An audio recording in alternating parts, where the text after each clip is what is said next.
been keeping an eye on this story since the news broke earlier this month. There have been times where I've thought about getting into this. To be honest with you, I don't like doing stories like this. It makes me uncomfortable because it involves parenting and how someone chooses to raise their child. I don't have kids. I feel like I have absolutely no credibility when it comes to talking about raising children. But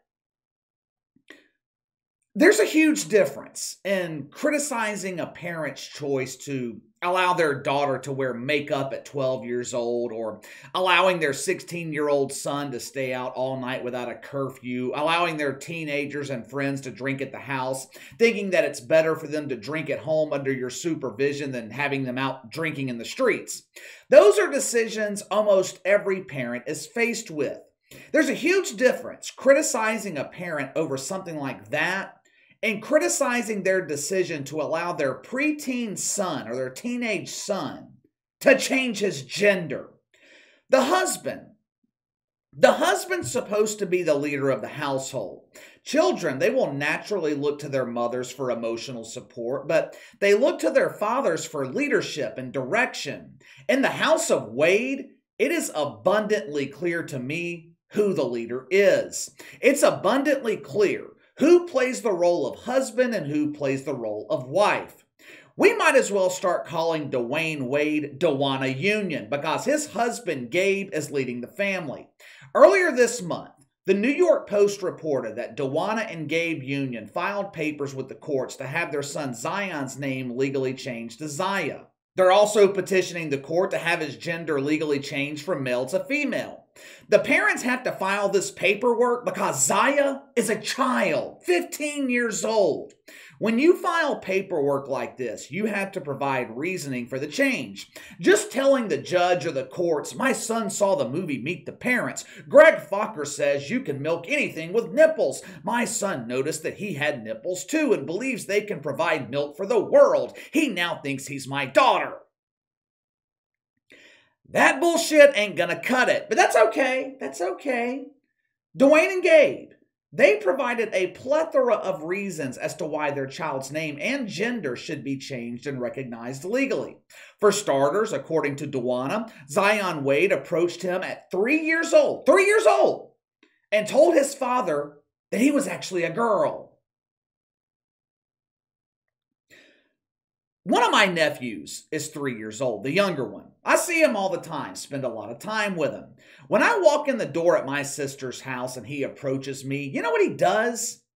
He doesn't approach me with some earth-shattering admission about gender identity. 90% of the time, he walks up, punches me in the stomach, then he turns around, farts on me, giggling as he runs away. I challenge anyone, to show me a 3-year-old child who is thinking about gender identity. They don't exist.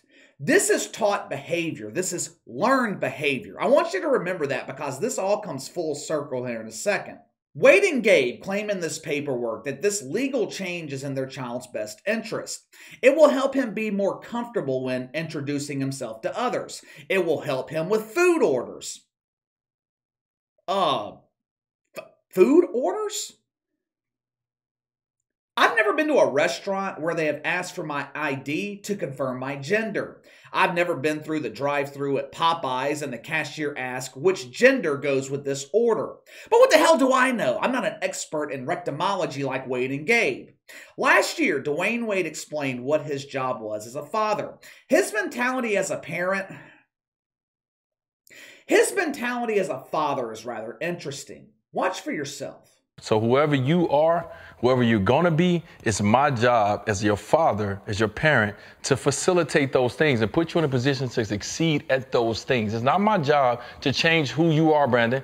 It's not my job to tell Fred, you're not like that. You don't like that. It's not my job to tell me you don't like something. If you come to me and say, Dad, I like this, or Dad, I am this, now it's my job to sit down with you and understand where you're coming from, who you are, because you're different than me at this point. And now I need to educate myself and get knowledge on it. Okay, educate me. Let's sit down and let's go over these things. Let's talk about this because I don't know. I come from a different school, but this is not the only school in town.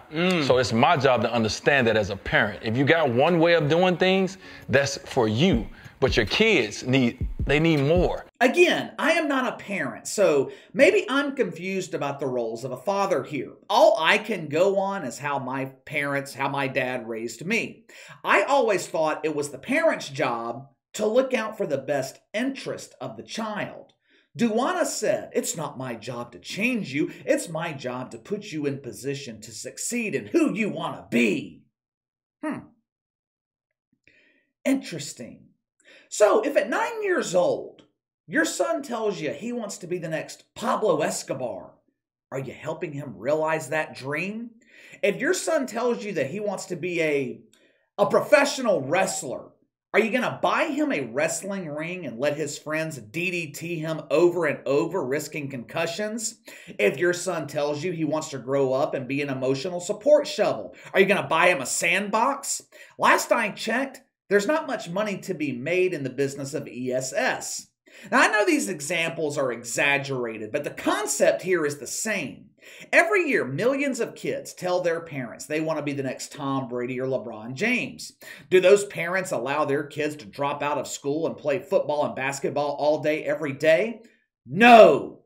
It is one thing to allow your kid to dream about who they want to be. It's one thing to give them freedom to experiment with different looks. But in my opinion, it is something completely different in their developmental years as a teenager, when their body is going through its natural progression, to interrupt all that and allow them to make life-changing bodily decisions.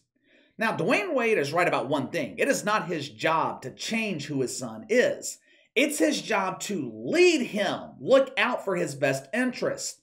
There is a mountain of evidence showing children who are allowed to transition ultimately regret their decision once they reach adulthood. Not all of them, but a lot of them do.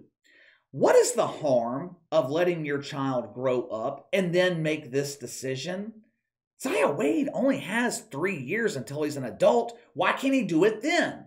Now, thankfully, Zaya Wade seems to have one parent who is thinking of his best interest, his biological mother.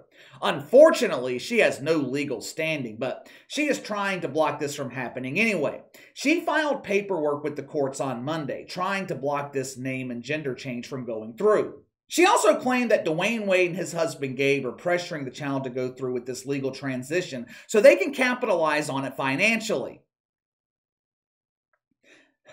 That is one hell of an allegation. Accusing a parent of using their child, capitalizing on their kid financially. But Wade and Gabe, they're not worried about the allegations. No. There's more important things to worry about. They're more concerned with the fact that the biological mother dead named the child in the filed paperwork. Well, KC, what the hell does that mean? It means the mother used the child's real name, the government name, instead of the fantasy name.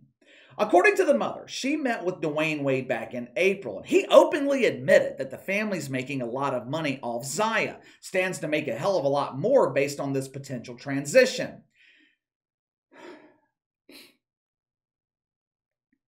If that is true, it's absolutely disgusting. But it wouldn't be the first time this has happened. Hollywood is filled with stories of parents using their kids for financial gain. The mother claims, and I'm still talking about the real mother here. I'm not talking about Dwyane or Gabe. The mother claims Wade and Gabe have negotiated contracts and marketing deals with numerous companies. The only thing standing in their way is the legalities, the government making it official that the boy is actually a girl. Out of all these companies, guess which one of them has offered the Wades a deal? Just take a wild guess. Disney. Look, I don't want to accuse Dwyane Wade of pressuring his son to go through with this for financial gain. I don't know if that's true. I don't know him. I don't know the situation, but it would not surprise me if that were actually the case. They always say, follow the money. In my lifetime, I cannot remember a time where children have been exploited more than they're being exploited today. When I was growing up, child exploitation in Hollywood, it mainly dealt with parents relentlessly working their young children, then spending all their money. Today, child exploitation in Hollywood is completely sexual in nature or dealing with the damn gender identity issue. And it just seems like no one in the media cares. You saw in that podcast clip that I just shared with you, those other dudes sitting back in amazement as if Dwyane Wade was preaching some kind of parental gospel. This dude is sick. What kind of father allows their underage son to become their underage daughter? If Zaya Wade was 20, 25 years old and Dwyane Wade wanted to pay for his transition to female, okay, all good. Kid's an adult now. Dwyane Wade has plenty of money. Go for it. I don't think anybody would have a problem with it. I just can't understand how you're letting a child make life-changing decisions when the parents are supposed to be doing that for them. There's a reason children can't get into R-rated movies. If Zaya Wade walked into a gas station trying to buy a six-pack of beer, he'd go to jail. But his father can walk his son into a doctor's office and walk out with a brand new daughter. I actually feel bad for Zaya Wade. I really do feel bad. You ever notice we never hear anything about Dwyane Wade's other kids? I think he has 4, maybe 5 kids. But we never hear anything about the rest of them. One of them is playing in the G League. Never hear about him. I don't see him on magazine covers. I don't hear his father gushing about him in interviews. Why? Hell, I don't know. I guess there's not a lot of money to be made in G League basketball. The only child we ever hear about is the one that's being commercialized. In the past, both Wade and Gabe have complained about Zaya being bullied on social media. Now, you see, this is where a father would step in and take their child off of social media. Now, the kid doesn't deserve to be bullied, so why put him in a situation where you know it's going to happen? I don't agree with people going after the kid. I think they should be going after the parents, but let me know what you think. I'm not even sure what to even ask here. I can usually come up with questions easily for this portion of the video, but this entire topic, it just makes me uncomfortable. Do you think Zaya Wade is being exploited for money by Wade and Gabe? Let me know. Sound off in the comments below. Make sure to like and subscribe. Click the notification bell to receive all notifications from the channel. Best way to contact me is by email at btlkc84@gmail.com, KC_BTL84 on Twitter. I'll see you guys tomorrow.